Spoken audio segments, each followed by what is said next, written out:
Pardonnez-moi d'avance pour la question que je vais poser, mais en quel Dieu est-ce que j'aurais cru si l'homme blanc n'était pas passé en Afrique? Ils sont venus, ils nous ont colonisés et ils nous ont apporté le christianisme. Ils nous ont forcés à être chrétiens et maintenant qu'ils sont partis, on est toujours à agir comme si le christianisme était quelque chose qu'on avait créé et c'est comme si c'était notre but ultime. Les autres ne réalisent pas que si on n'avait jamais été colonisé, on ne serait pas chrétien. Mais vous, vous agissez comme si c'était votre vocation ou votre mission dans la vie. Alors le pape demande aux Européens d'aller arrêter les Africains, de les mettre en esclavage, parce que ce sont des païens. Que ma vie, mes choix religieux, spirituels sont le résultat d'événements malheureux, sont le résultat de rapports de force, de violence, d'acculturation dans la vie de mes ascendants et pas juste un choix personnel comme on essaye aujourd'hui de nous faire croire. Peut-on concevoir qu'un peuple ne crée pas sa propre civilisation? Est-ce qu'on peut appeler ça un peuple? En l'occurrence ici, on va parler donc du monde noir, le monde africain. Ce monde existe-t-il encore? On peut donc le comparer aux Indiens d'Amérique qui n'existent plus réellement. Ils sont parqués dans des réserves, au Canada, en Amérique du Nord, un peu partout, mais ils n'existent pas. Ils n'ont plus aucun pouvoir. Ils ne peuvent pas contribuer à un héritage culturel, j'entends, et à faire valoir donc une identité particulière. Mais contrairement à ce que l'on peut penser, c'est le cas aussi des Africains. Est-ce qu'il y a véritablement une différence entre les Africains et les Indiens d'Amérique? Selon moi, la seule différence entre les deux, c'est que la domination sur les Africains est une domination officieuse, alors que la domination sur les Indiens est une domination officielle, puisque ils sont bientôt exterminés. Enfin, ils sont exterminés pour la plupart, et de ce qu'il en reste, ils n'ont plus aucune nation, plus aucune terre, ils ne possèdent plus rien. Alors qu'en ce qui concerne les Africains, ils ont des terres, mais ils sont dominés sur leur propre terre. On va prendre par exemple le Congo. Le Congo est dominé sur ses propres terres. Ce sont les autres qui décident de ce qu'ils peuvent ou pas faire. Ils subissent donc des embargos alors qu'ils sont attaqués. On leur vole leurs minerais, leurs matières premières. On les interdit d'exporter ceci, et les mêmes pays, donc les voisins, qui sèment le désordre dans leur pays, eux ont le droit d'exportation, ont le droit de vendre ces mêmes produits, et alors ils finissent par devenir de grands exportateurs de produits qui sont en fait le propre de la terre du pays voisin. Tout ça, bien sûr, avec le soutien de l'Occident. Un frère me disait que, en fait, des présidents comme Kagame ou Museveni sont en réalité des idiots. Parce que aucun occidental ne peut permettre à un Africain de venir dans son pays et de lui dire d'assassiner son frère. C'est pas possible. Ce n'est possible qu'avec des imbéciles. Donc on met à la tête des États des idiots. Il y aura toujours des idiots pour contrôler donc cette partie qui est le Congo, par exemple. Et on va prendre peut-être des pays voisins où on va mettre à la tête de ces États des hommes corrompus, corruptibles, etc. Qu'il y a toujours des faire-valoir des intérêts occidentaux. On a assassiné Lumumba parce que il faisait peur. On pensait qu'il y avait entre lui et la Russie et le communisme une allégeance, et donc le communisme à l'époque était perçu comme la bête à abattre. Donc Lumumba était l'homme qu'il a fallu abattre. L'allégeance voulue par le monde occidental étant une allégeance au monde occidental, par les pays dominés. Donc, la religion, n'étant pas vraiment le sujet, malgré la vidéo d'introduction, le sujet c'est la légitimité de ces nations, des nations africaines. Est-ce que les nations africaines sont légitimes? Est-ce qu'une nation comme le Sénégal, qui a une religion qui n'est pas en adéquation avec sa culture, est légitime? Est-ce que c'est le cas aussi pour tous les autres pays chrétiens, qu'ils soient chrétiens ou musulmans? Bien entendu, ici, on ne remet pas du tout en question la religion.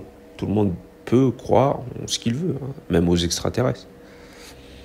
Ceci étant, quels sont vos concepts? Quels sont les concepts d'une nation? Les concepts sont multiples. Il y a les concepts moraux, les concepts spirituels. Quels sont les concepts spirituels défendus par le Congo? La réponse, elle est très simple. Il n'en a pas. Il a gardé les concepts religieux qu'on lui a inculqués pendant la colonisation. Ça veut dire que c'est comme un enfant qui suit son parent, qui est l'Occident, qui lui a défini donc le cadre référentiel religieux. Et donc quand il va à l'église le dimanche, il propage donc la culture du maître, la culture du colonisateur. Je dis pas c'est bien, c'est faux, mais ce que je dis c'est clairement démontré. Je veux dire, je parle en fait, je suis pas en train d'inventer quelque chose là. Donc, la promotion de la religion chrétienne au Congo, que vous le vouliez ou non, c'est la promotion de la vision coloniale. Et donc, ces hommes et femmes qui ont pour fond une spiritualité qui leur a été octroyée par les dominants, donc des peuples qui les ont dominés, donc c'est un peuple alors qui est soumis. Le peuple congolais est un peuple soumis. Tout peuple qui se laisse imposer sa culture, dans la culture il y a le monde métaphysique, donc la religion. Tout peuple qui se laisse imposer une religion est un peuple qui est dominé. Parce que la religion va entrer donc, dans une considération qui est le concept philosophique, donc le paradigme. La religion joue un rôle dans le paradigme. Et donc votre paradigme, qui est votre manière de penser, va être étiqueté par votre cadre référentiel métaphysique. Et donc nous avons un peuple qui est dominé, donc un peuple qui est dominé sur le plan spirituel, il ne peut. Je ne parle pas ici de religion. Je dis juste qu'il est dominé de manière spirituelle, et donc quand il est dominé de manière spirituelle, il est dominé de manière conceptuelle. Et donc, comme ce sont les autres qui lui définissent ces concepts, il ne peut pas définir de concept par lui-même. Et donc, il est constamment dépendant.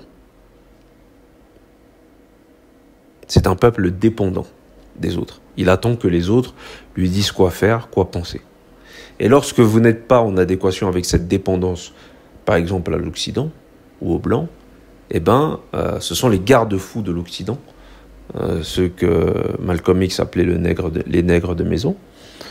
Ce sont eux qui vont vous rappeler à l'ordre. C'est pour ça que dans nos foyers, nous avons toujours une majorité d'hommes et de femmes réfractaires à ceux qui veulent un retour, donc à une identité pertinente. Un retour à une volonté de puissance, un retour à une liberté psychique et mentale. Donc, la finalité du continent africain, plus particulièrement d'Afrique subsaharienne, on va rester sur l'Afrique subsaharienne pour ne pas trop déborder, la finalité c'est d'obéir.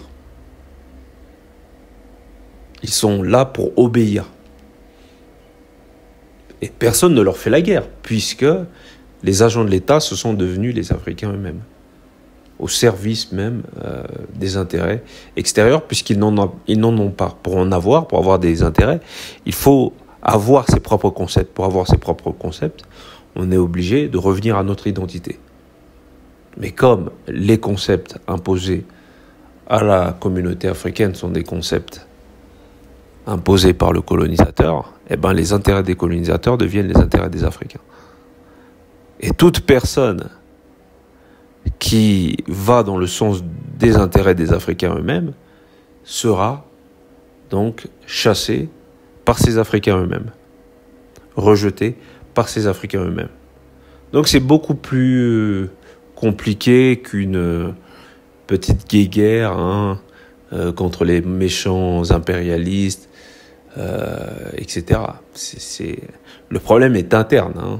Le problème est interne. C'est pas une lutte de tous les Africains qui veulent se lever, qui sont éveillés contre les méchants impérialistes américains et consorts. C'est plus complexe que ça. Les problèmes sont internes. Ou sinon, l'Afrique serait debout depuis longtemps. Si c'était juste un problème avec le monde extérieur, l'Afrique serait debout depuis longtemps. Il y a du sabotage dans les familles, il y a du sabotage dans les foyers, il y a du sabotage dans l'État. Mais ça, ce n'est que la partie visible. La partie invisible, c'est que votre esprit est l'otage de votre histoire. Et tant que vous restez dans la continuité de cet héritage colonial, c'est ce que sont les Africains. Ils sont dans la continuité de leur héritage colonial. Et tant que vous restez dans la continuité de votre héritage colonial, eh ben, vous faites la promotion de votre soumission à des intérêts coloniaux. Et donc, la majorité des Africains sont pour la colonisation et l'esclavage.